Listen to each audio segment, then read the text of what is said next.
বাসীরা, বলো ইহাই আমার পথ, আমিও আমার অনুসারীগণ ডাকি আল্লাহর দিকে, আলা বাসীরা, জাগ্রত জ্ঞান সহকারে, জেনে বুঝে দুর্দর্শিতার সাথে আমি আল্লাহর দিকে মানুষকে আহ্বান করি।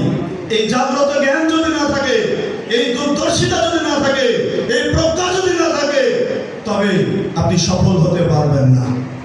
তাই আসুন আমরা আমাদেরকে যোগ্য হিসেবে গড়ে তুলি। আমরা আমাদের নেতৃত্বের যে দূরদর্শিতা, বর্তমান সময়ের চ্যালেঞ্জ মোকাবেলায় নিজেকে তৈরি করি। পরিশেষে আমাদের করণীয় কি, এই মর্মে ছোট্ট করে 1 নাম্বার, ইলম ও আমলের সমন্বয়।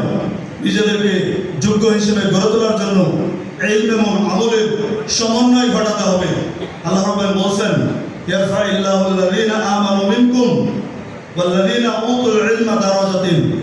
তোমাদের মধ্যে যারা ঈমান এনেছে এবং যাদেরকে আল্লাহ রাব্বুল আলামিন জ্ঞান দান করেছেন, আল্লাহ রাব্বুল আলামিন তাদেরকে মর্যাদায় সমুন্নত করবেন। সুতরাং ইলম এবং আমলের সমন্বয় থাকতে হবে। 2, সমসাময়িক জ্ঞান ও প্রযুক্তির সঠিক ব্যবহার। একজন কর্মী হিসাবে, একজন দায়িত্বশীল হিসেবে জাতীয় এবং আন্তর্জাতিক সমসাময়িক জ্ঞান থাকতে হবে। নতুন নতুন নানা ইস্যু সম্পর্কে আপনার জ্ঞান থাকতে হবে। সেগুলোকে মোকাবেলা করে আপনাকে সামনে এগিয়ে যেতে হবে। 3 নাম্বার, চরমপন্থা এবং শিথিলতা বর্জন করা। যেমন আপনি চরমপন্থী হবেন না, ঠিক তেমনি আপনাকে শৈথিল্যবাদী হওয়া যাবে না। মধ্যমপন্থী হয়ে রাসূলুল্লাহ সাল্লাল্লাহু আলাইহি ওয়াসাল্লামের আদর্শে আদর্শবান হয়ে দাওয়াতি ময়দানে আমাদেরকে দাওয়াতি কাজ পরিচালনা করতে হবে। সর্বশেষ 4 নাম্বার, সুশৃঙ্খল সাংগঠনিক আনুগত্য। যদি আপনার জ্ঞান আছে, আমল আছে, প্রজ্ঞা আছে, কিন্তু আনুগত্যহীন, সুশৃঙ্খল নয়, তাহলে আপনি আদৌ দাওয়াতি ময়দানে সফল হতে পারবেন না।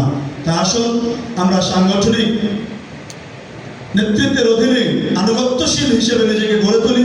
সুশৃঙ্খলভাবে নির্দেশনা মেনে গঠনতন্ত্র কর্মপদ্ধতির আলোকে আমরা আমাদের দাওয়াতি কাজ পরিচালনা করি।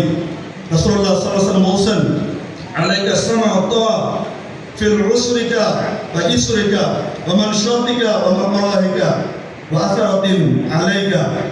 তোমরা